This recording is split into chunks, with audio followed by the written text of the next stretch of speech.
There is a kind of creature in the world that a few people claim to have discovered, but which has never been verified to exist. We collectively call such beings unidentified mysterious animals, unconfirmed organisms, abbreviated as UMA.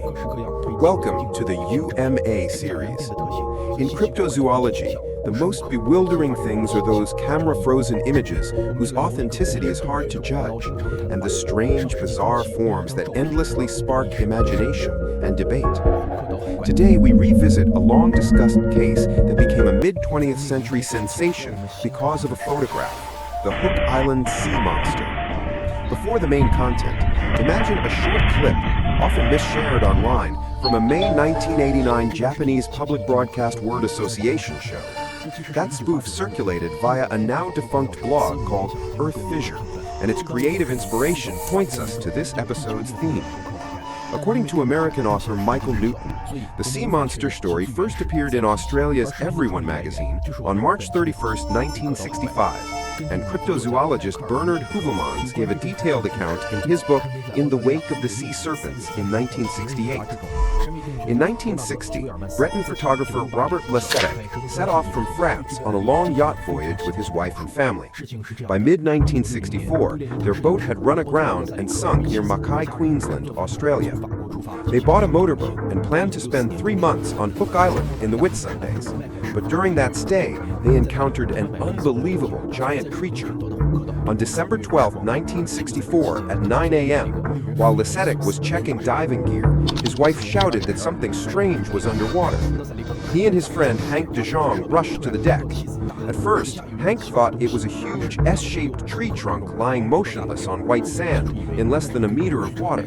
But they soon realized it looked more like a giant clam-shaped creature, a massive head joined to a long, supple body with an overall length of about 9 meters.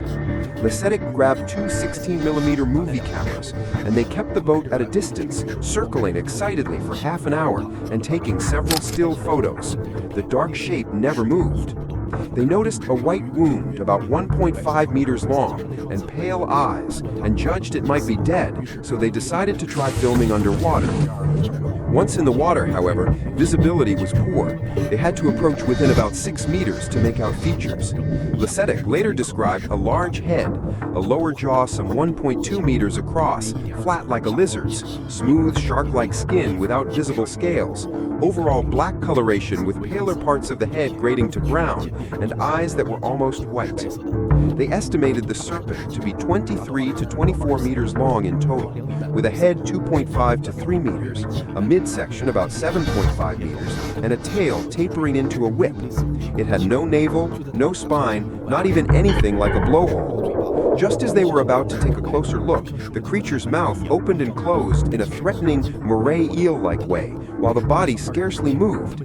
Its head began to turn toward them. They snapped a few photos and fled back to the boat, just as the engine stopped from lack of fuel.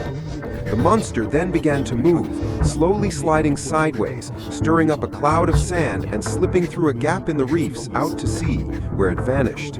That was their only and last sighting. Before the film was developed, the Le Serrec couple and Hank de Jong stayed cautious and silent until February 4, 1965, when they submitted their account and photos to the press.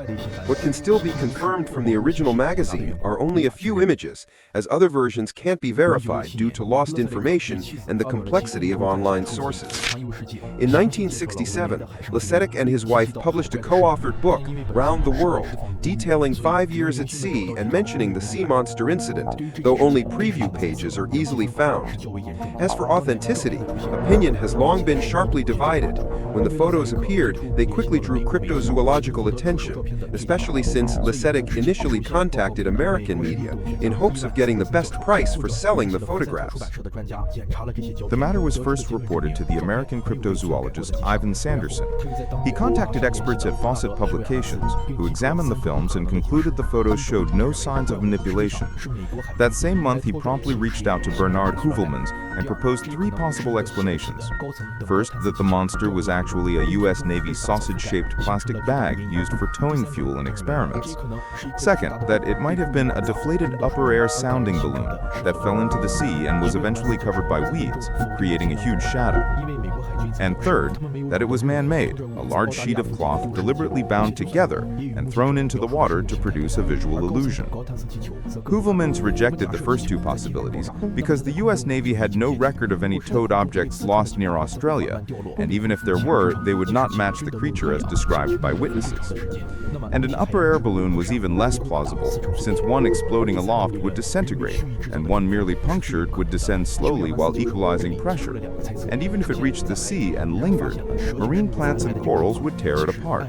Thus, the third hypothesis, a deliberate hoax, was most likely. Heuvelmans further speculated that perhaps they had found serpentine remains on the seabed, and by adding eyes and rings, made the scene more convincing, easy to do in 1.8 meters of water. Or that it was simply an object fashioned from glued plastic sheeting and anchored under the sand to form the sea monster's image.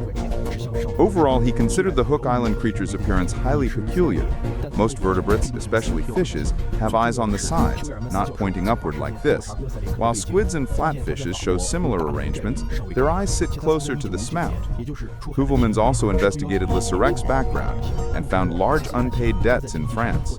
In 1959, the year before the voyage, he had tried to recruit youngsters with promises of substantial financial returns and good crew pay, claiming to have something that could bring in a lot of money, likely related to a sea serpent, and he was wanted by Interpol for failing to pay for supplies. Upon returning to France, he was sentenced to 6 months in prison. These facts undermined the credibility of both the episode and Le Serrec himself, leading later scholars and media to argue the Hook Island sea monster was a hoax. Still, that remains conjecture. All the evidence is circumstantial, and Le Serrec later granted no interviews. In 2003, Swedish cryptozoologist Jan-Ove Sundberg said he had located the 75-year-old Le Serrec in Asia and hoped to arrange an interview, but no further details emerged. Sundberg died in June 2011 in Motala, and no post-2000 publications of his have been found.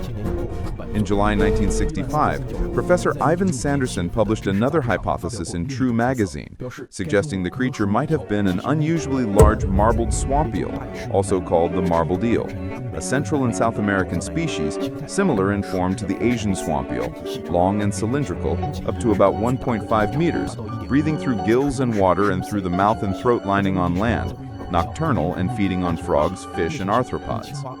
Sanderson only meant the photographed animal resembled a giant Sinbranchid. The size gap is enormous.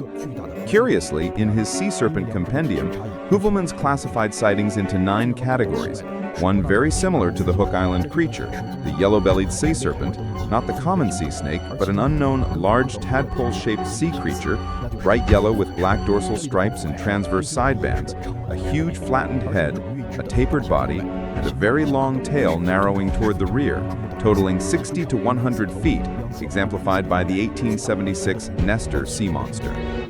Because Heuvelmans' categories were strict, unconfirmed or morphologically anomalous reports were listed separately. Thus, whether the Hook Island creature belongs to that yellow-bellied unknown sea creature category is worth considering. And in 2013, British paleontologist Darren Naish expressed a similar view on his blog.